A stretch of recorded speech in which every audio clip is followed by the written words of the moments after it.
얘를 서서히 이렇게 갑니다. 자, 노이즈 캔슬링 원리입니다. 이거 보자. 광규형이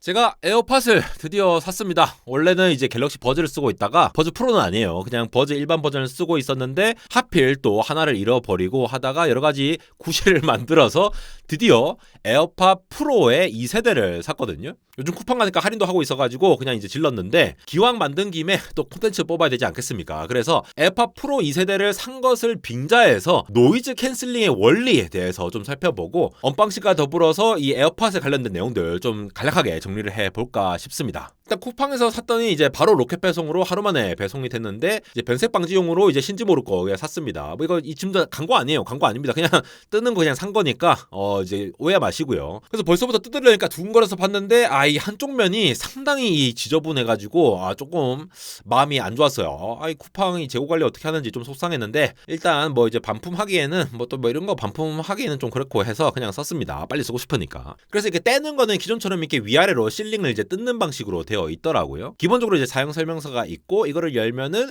이 종이로 쌓여진 에어팟 케이스가 등장을 하죠. 아무래도 이제 USB-C 케이블도 추가로 되어 있어서 득템했다라는 느낌이 들었고 그러면서 케이스는 이렇게 약간 두툼한 거 사실 이제 변색 방지라고 하지만은 저는 이제 자주 떨어뜨리기 때문에 망가질까봐 좀 걱정이 돼서 그냥 두툼한 거 샀습니다. 그런데 이게 케이스가 좀 상당히 두꺼운 편이라 가지고 조금 너무 이제 좀 묵직한 기분이 들어서 너무 두텁다. 우리도 이제 스마트폰 케이스 사면은 너무 두꺼운 거 하면 약간 좀 슬림한 느낌이 좋았는데 너무 두꺼우면 좀 이렇게 마음이 불편하잖아요. 그것보다 더 두꺼운 거라 가지고 살짝 좀 불편한 마음과 함께 떨어뜨리더라도 망가지진 않겠다라는 마음으로 있는데 이게 불편한 게 뭐였냐? USB 요거 충전할 때 이 케이블이 안 꽂히는 경우가 있어요. 대부분이 안 꽂혔어요, 솔직히 말해서. 그래서 케이스를 빼고 충전하는 게 상당히 불편했다는 점 참고하시면 되겠고요. 사실 이 에어팟 프로에는 H2라는 프로세서가 들어가 있죠. 이전에 H1의 후속이라고 보시면 되겠는데 이게 또 프로세싱이 굉장히 빠릅니다. 노이즈 캔슬링이 상당히 잘 된다라고 알려져 있는데 제가 이전 세대를 비교하진 않아서 모르겠지만도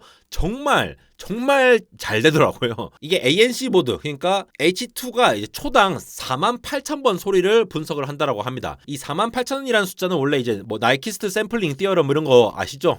그 샘플링 띠어럼에 의하면은 거의 이제 맥스로 이제 분석을 했다라고 보시면 되는데 거진 사람 목소리는 거의 다 이제 통과를 시키면서 시끄러운 애들은 없애는 형태의 이 주변음 적응형 트랜스페런시 모드를 갖고 있습니다. 그래서 뭐 사이렌이라든가 건설 작업이라든가 이런 것들 스피커 소리를 완전히 없애지 않고도 그래서 이제 굉장히 시끄러운 것들을 효과적으로 좀 없앤다라는 측면에서 좀 이제 프로세서의 능력이 좋다 보니까 상당히 샘플링을 해서 잘 없애지 않았냐라고 하는 부분들이 있었고요. 또 이제 또 개인화된 공간 오디오 요거는 나중에 비전 프로랑도 연결이 될 것 같은데 아이폰 가지고 이렇게 얼굴 해가지고 이렇게 왼쪽 오른쪽 이렇게 꺾으면서 좌우의 이 위치를 인지를 하는 것 같아요. 그렇게 함으로써 제가 움직임에 따라서 이 음량을 어떻게 조절을 하느냐 공간적인 느낌을 줄 수 있도록 이렇게 하는 것도 상당히 신박한 부분으로 보였습니다. 그리고 내가 말하면은 오디오 낮추면서 주변 음성을 허용하는 어느 정도 노이즈 캔슬링 상에서도 그렇게 허용하는 것도 상당히 좀 요긴 한데 저는 이제 사실 이제 그것 자체가 좀 불편해서 그냥 아예 이 모드 저 모드만 쓰고 있긴 합니다. 이 H2 프로세서가 이 10억 개가 넘는 트랜지스터를 넣었거든요. 이렇게 하면서 이제 공정이 좀 더 좋아진 거를 효율을 가지면서 이전보다도 1.5시간 더 늘어서 6시간의 배터리 지속 시간을 가지고 있다고 해요. 충전을 계속 하면서 쓰면은 3시간까지 한다고 하고 이게 근데 ANC를 킨 상황, 노이즈 캔슬링 킨 상황에서 30시간이고 그게 아니면은 7시간 플러스 35시간까지 훨씬 더 길게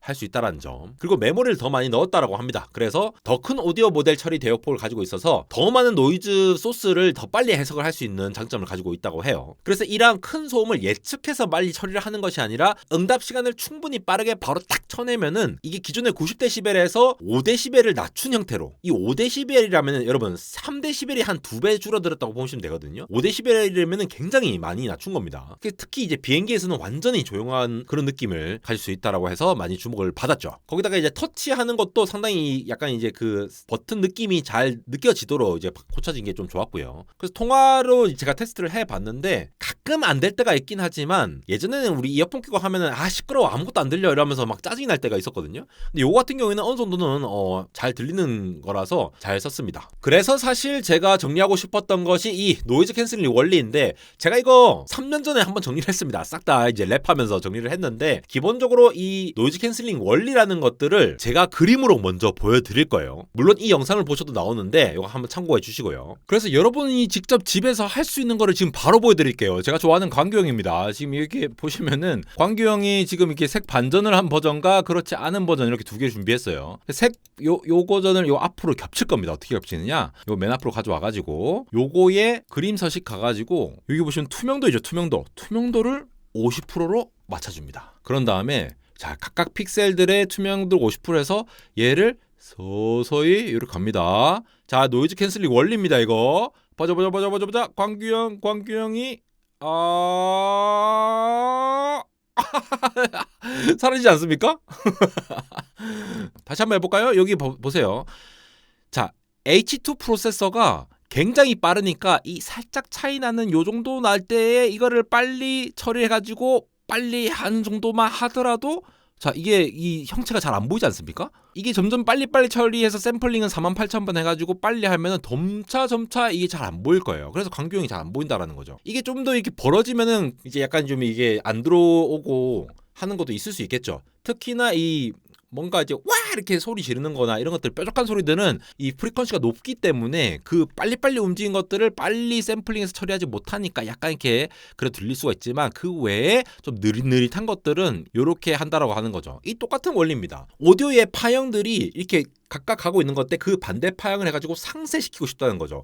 요것도 픽셀에서 픽셀들이 서로 다른 값을 반대로 가지고 넣으니까 합쳐졌을 때에 점차 이 무채색으로 가고 있는 거지 않습니까? 그래서 이 파형이라는 게 노이즈 소스가 이렇게 들어오면은 여기에 반대 파형에서 없어지는 거예요. 여러분들 이게 헷갈릴 수가 있는데 얘네들이 파형이 더해진다고 해가지고 소리가 커지는 게 아니에요. 소리의 그 성량, 소리 자체는 우리가 이제 중학교 때 배웠다시피 이 진폭에 의해서 결정됩니다. 근데 얘네들이 똑같은 프리퀀시, 이 반복되는 주기에 비슷한 것들을 넣어가지고 여기 빨리 처리해서 이렇게 하면은 얘네들끼리 감쇄가 되겠죠. 그래서 감쇄가 되면서 이 결과적으로 굉장히 적게 나오는 이런 것들이 나온다는 게 노이즈 캔슬링의 원리가 되겠고요. 거기다가 이게 되려고 하면은 바깥에서 어떤 소리가 나는지를 들어야겠죠. 그리고 나한테 이 귀에 가까운 소리에 들어가는 이 노이즈가 뭐냐라는 거를 들어가지고 이 아이폰이 들고 있는 마이크가 이게 들어가 있으니까 얘네도 이제 빔포밍을 제대로 설계를 했다고 해요. 빔포밍이라고 하는 거는 마이크가 들어올 때 지금도 제가 지금 마이크로 쓰고 있잖아요. 얘네들이 어떠한 방향성으로 이게 지향성과 무지향성 이렇게 나뉘는데 이건 다음 때 설명드리고 특정한 방향으로 얼마나 잘 들린가를 잘 가져오느냐 굉장히 이제 시끄러운 공간에 맞게 알고리즘을 잘 최적화를 해가지고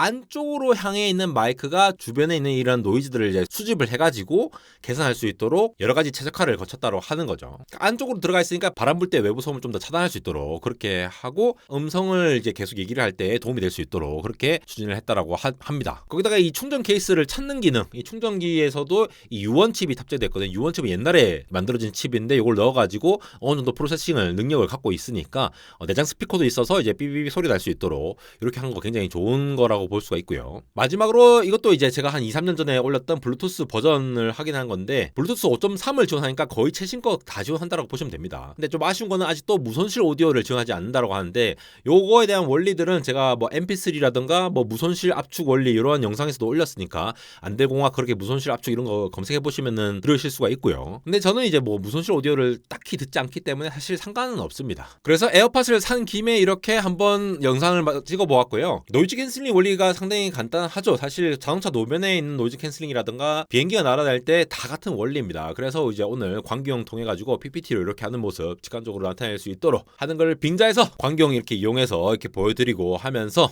에어팟을 산 김에 노이즈 캔슬링 원리를 알려드리고 있는 안달공학 에러였습니다.